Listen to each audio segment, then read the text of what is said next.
السلام عليكم ورحمة الله وبركاته. كل حبايبي ازيكم عاملين ايه؟ كل سنة وانتم طيبين وبخير يا رب. النهاردة يا حبايبي هنعمل مع بعض بقى سكالوب. جبنا اللحمة زي ما انتم شايفين كده، ماشي اهي.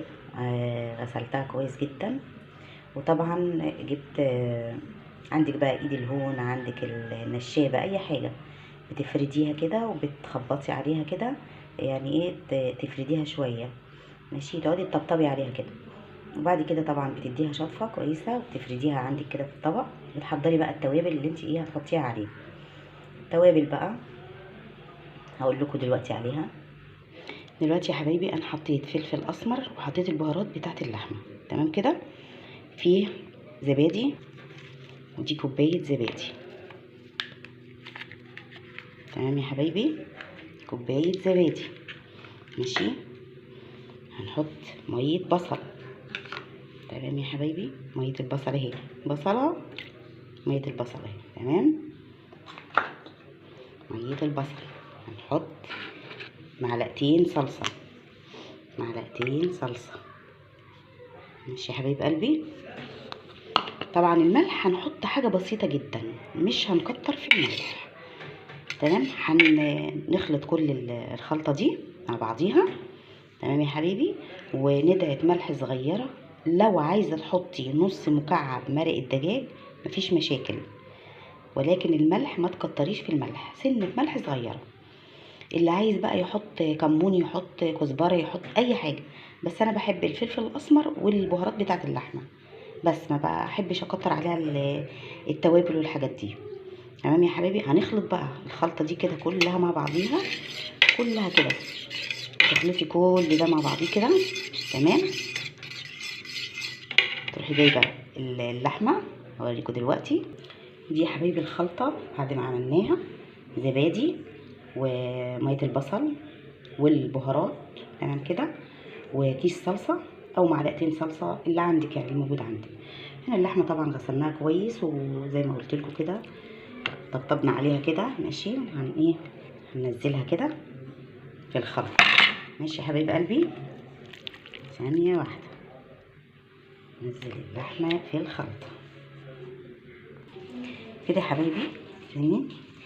شايفين شكلها دلوقتي انا حطيتها في الخلطه. عاديها بقى براحتك وعندك وقت تعاديها ساعة مفيش مشاكل، ما عندكيش وقت وهي نص ساعة اللي عندك مفيش برضو مشاكل. هي كده كده اصلا الترنشات بتاعتها رقيقة، لان احنا خبطنا عليها جامد وفردناها، وبعدين هتشرب من التتبيلة دي ومن كل البهارات والحاجات اللي فيها. وبعد كده هنبدأ نوريكم بقى بعدها هنعمل فيها ايه، ماشي يا حبايبي. يا رب ان شاء الله تعجبكم السكالوب النهارده.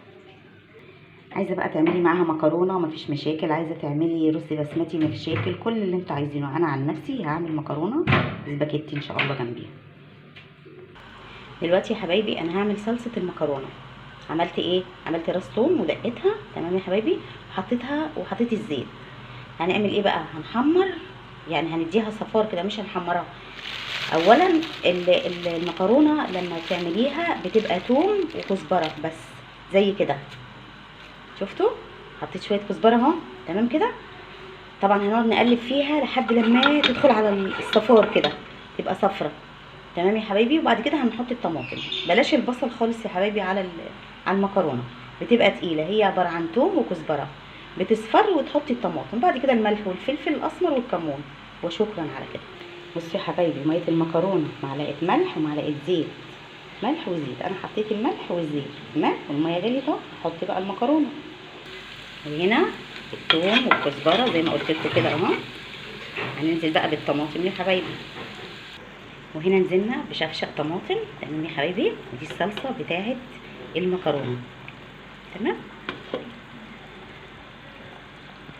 المكرونه بتتسلق اهي يا بنات، ماشي، يعني فاضل لها حاجه بسيطه كده وانزلها، تمام. هنا بقى الصلصه، بصي صلصه جميله جدا، ريحتها ونفسها حلو جدا.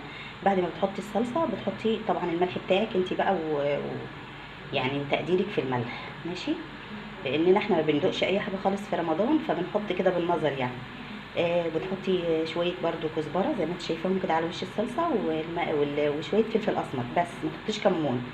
وتسيبيها بقى تتسبك بقى، وبعد كده هتنزلي بالمكرونه وبالهنا والشفا. بس يا بنات لون الصلصه احمر وجميل ازاي كده. لما تلاقي الصلصه عملت الشكل ده واديتك الشكل ده، يبقى كده الصلصه خلاص استوت ونطرت الزيت بتاعها بره كده، يبقى كده هي تمام. تبداي بقى تحطي بقى الحاجه بتاعتك اللي انت عايزاها، يعني اذا كان خضار او مكرونه اي حاجه يعني. بص شكلها عامل ازاي. هنروح بقى نحضر حاجه السلطه ونرجع لكم تاني يا حبايبي. دلوقتي يا حبايبي احنا حطينا طبعا الصينيه بتاعتنا اللي احنا هنعمل فيها السلطه. حطيت فيها ايه؟ حته الدهون الصغيره اللي انتوا شايفينها دي كانت في اللحمه اصلا، ماشي، وانا قطعتها منها. ورقتين لورا، حبايه قرنفل، 2 بهارات، اللهم صل على سيدنا محمد، حته قرفه خشب صغيره كده زي ما انتوا شايفين،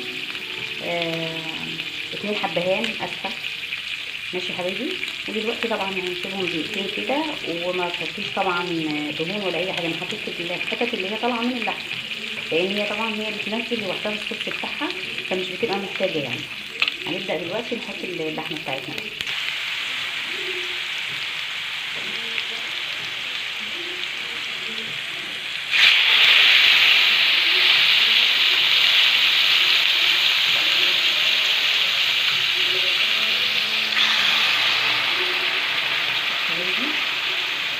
طبعا هي شاربه من البهارات والحاجات اللي احنا حطيناها والخلطه اللي احنا حطيناها، هي شاربه منها تمام يا حبايبي.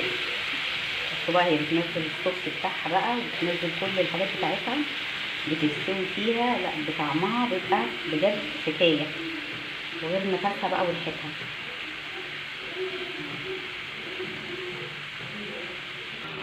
شايفين شكلها يا حبايبي عامل ازاي؟ طبعا دي الخلطه بتاعتها، احنا مش حاطين اي حاجه خالص غير الخلطه بتاعتها. بنهدي عليها بس النار، وبنسيبها على نار هاديه جدا عشان تستوي براحتها خالص، ما تنشفش منك وتبقى لسه هي ما استوتش. بنسيبها على نار هاديه كده طبعا مع الخلطه بتاعتها مع الحاجات اللي احنا حطيناها دي لحد لما تستوي. وبعد كده هنوريكم شكلها بقى في النهايه بقى عامل ازاي. شايفين يا حبايب قلبي؟ احنا كده هي اخدت وش اهو، وقلبناها على الوش التاني، وسايبينها برضو على نار هاديه تاخد وتدي كده في الخلطه بتاعتها. ماشي يا حبايبي، ما تخلص بقى هوريكم شكلها عامل ازاي. بس عايزه اقول لكم نفسها وريحتها تحفه تحفه بجد. شايفين يا حبايبي اخدت اللون الجميل ده؟ شايفين؟ ولا حطينا ميه ولا حطينا اي حاجه، هي في الخلطه بتاعتها استوت وبقى شكلها جميل زي ما انتم شايفينها كده. بكده يا حبايب قلبي نكون خلصنا الفطار بتاع النهارده الاسكالوب تمام كده. وريتهولكوا خطوه بخطوه كنتوا معايا. ودي المكرونه شفتوا عامله ازاي؟ شكلها تحفه فلفله وجميله. طبعا طبق السلطه اللي لا غنى عنه في اي وقت من الاوقات. والشيبسي عملنا عصير فراوله بالموز. ويا حبايبي أكلة خفيفة وإن شاء الله تعجبكم كده. وإن شاء الله اللي مشتركش في القناة ينورني على راسي، اتفضل اشترك في القناة. متنسوش اللايك يا حبايب قلبي، متنسوش اللايك الجميل بتاعكم عشان ده بيساعدني بجد. شفتوا ده عصير تقيل جدا، وحطيت فيه قطع موز وقطع فراولة يا حبايبي. يا حبايبي ده الاسكالوب سهل جدا جدا جدا. انا عملته معاكم وشفتوا طبعا احنا عاملينه ازاي. ولا نشتري بقى من بره، وانتوا عارفين الحاجات دي بره دلوقتي عامله ازاي. لا اسعار مهوله يعني لن تتخيلوا. وده كان فطارنا النهارده. ان شاء الله يا رب اشوفكم على خير، وكل سنه وانتم طيبين يا رب وبخير، انتم كل اسرتكم كل حبايبكم.